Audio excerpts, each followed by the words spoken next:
ले भिखारी खाना खा लियो। धन्यवाद दीदी। ये तो जानी पहचानी सी आवाज लग रही है। सोफिया बेटा इस हालत में?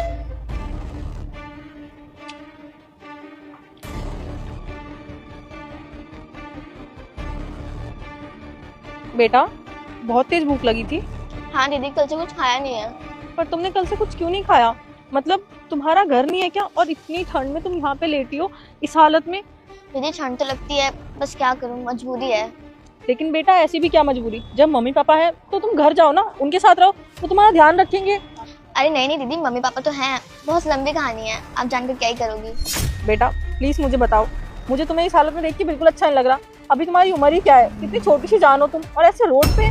दीदी आप इतना पूछे जाए तो बता ही देती हूँ। मेरे ना पापा भी थे और मम्मी भी थी, हम लोग बहुत खुश रहते थे। फिर मेरे पापा की डेथ हो गई। फिर ना मेरी मम्मी ने दूसरी शादी करी, और जो मेरे नए पापा थे ना, उन्हें मैं बिल्कुल अच्छी नहीं लगती थी, वो बहुत गंदे थे। मेरी मम्मी ना किसी काम से बाहर गई हुई थी, तो उन्होंने ना दूसरी लड़की को घर पे बुला लिया। तब मैंने बोला, लेट्स हैव सम कॉफी। पापा ये कौन है? ये गर्लफ्रेंड है मेरी। गर्लफ्रेंड? आप मम्मा को धोखा दे रहे हो? मैं तुम्हारी मम्मी से कभी प्यार करता ही नहीं था, समझ में आई? उसके साथ तो मैं सिर्फ पैसे के लिए जुड़ा हूँ। प्यार तो मैं इससे करता हूँ। मैं मम्मा को सब सच बता दूंगी, फिर मम्मा ना आपको घर से बाहर निकाल देंगी। क्या बोला तूने? तेरी मम्मा इनको घर से बाहर निकालेंगी, तुझे तो घर से मैं बाहर निकालूंगी। इधर आ। रुको, छोड़ो मेरा हाथ, छोड़ो छोड़ो। चल बाहर निकल घर से।